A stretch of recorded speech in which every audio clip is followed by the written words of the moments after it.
U krupnom planu Velike iluzije gost sa povodom. U susret festu umetnički direktor Jugoslav Pantelić. Dobrodošli u Veliku iluziju. Hvala na pozivu. Nekoliko puta ste izjavili da će 45. fest programski biti na nivou onih iz zlatnih 80. godina. Kojim naslovima to možete da potkrepite? Stojim i dalje iza tog stanovišta. Mislim da ćemo programski najviše podsjećati upravo na te zlatne godine festa. Pa, naslova ima dosta. Pomenut ću neke koji na najbolji način oslikavaju ovo što ste rekli, zapravo me citirali. Od najnovijeg filma Emira Kusturice Na mlečnom putu, preko filma Martina Scorsesea Silence, Toma Forda Noćne životinje, Salesman Asghara Farhadija, Oscar kandidata kao što su Moonlight, Manchester by the Sea, Jackie, Hell or High Water, preko jednog izuzetnog spektakla koji nam, zamislite, stiže iz Rusije. Potpisuje ga Andrej Kravčuk, film je naslovljen Viking. Volio bih da pomenem i film koji ocenjujem najboljim u dosadašnjoj nepreterano dugoj, ali produktivnoj karijeri Kanađanina Xavier Dolana iz The Only End of the World.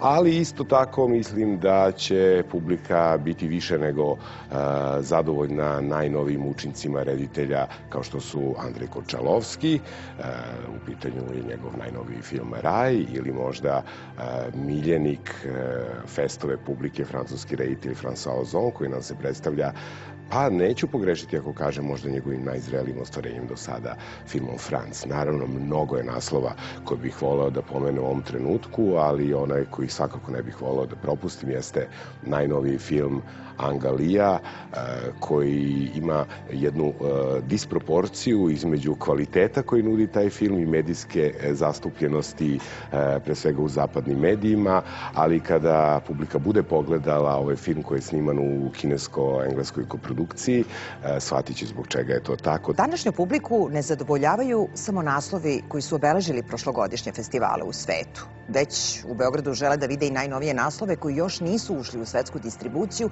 a premijerno su prikazani recimo na Sundanceu ili u Berlinu koji se završava samo nedelju dana uoči početka festa. Za koje filmove će Beograd biti druga stanica nakon svetskih premijera? Imamo naravno i ove godine filmove koji objedinjuju ova dva izuzetno bitna svetska filmska festivala. Pre svega tu bih pomenuo filmove Akija Kaurismäkija, zatim Fernanda Truebe. Tu je i film koji otvara ovogodišnje Berlinale, Django sa Redom Katebom.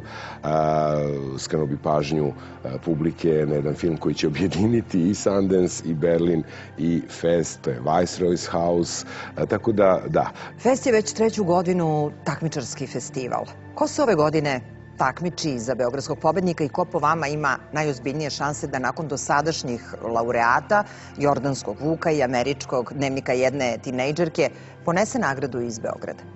Ja ne bih licitirao sada sa onim koji bi mogao da ponese tu statuetu iz našeg glavnog grada, ali želim da kažem da je međunarodni program festa i ove godine krcat filmovima koji se bave gorućim problemima, tako da problem terorizma i svega onog zla koje sa sobom nosi ISIS možemo da pogledamo u izuzetnom filmu koji nam stiže iz sirijsko-iračke koprodukcije. U pitanju je film koji kao reditelj potpisuje Hussein Hasan Ali, film se zove Dark Wind. Sličnu tematiku ima i film koji nam dolazi iz zapadne Evrope, iz Holandije, Laila. Ovo će biti, siguran sam, jedino prikazivanje u srpskim bioskopima tog filma. Tu su, na primjer, dve komedije. Jedna dolazi iz Češke i Slovačke, u pitanju koprodukcije te dve nacionalne kinematografije i naslovljen je Učiteljica, vraćena su u vreme socijalizma i nekako sa tim humorom mnogo bolje korespondiraju ljudi koji su stasavali u tim zemljama kao vi i ja. Također bih preporučio i jedan izuzetan film po kome će se pamtiti sigurno fest, a to je film Santen, koji nam dolazi iz Grčke.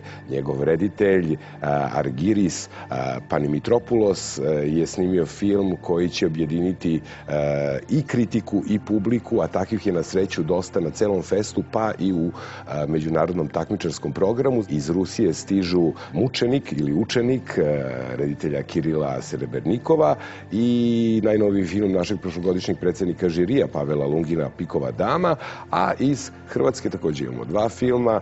Jedan je Goran, koji potpisuje Nevio Marasović, a drugi kao rediteljka potpisuje Dalmatinka Hana Jušić.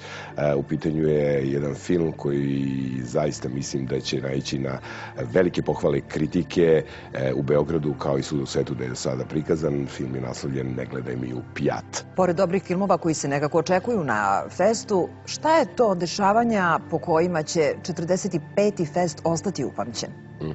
45. fest će ove godine, ako mogu tako da kažem, ispraviti grešku od pre 3 decenije, kada je na našem festivalu bio najavljen sada već klasik Nikite Mihalkova Oči čorneje, ali nikada nije bio prikazan.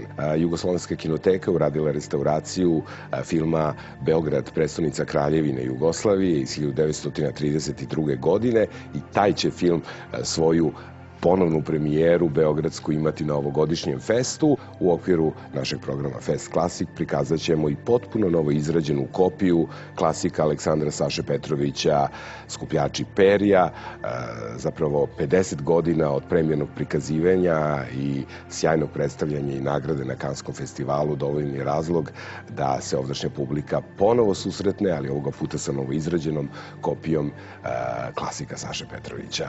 Hvala na gostovanju u Velikoj iluziji i puno uspeha na 45. festu.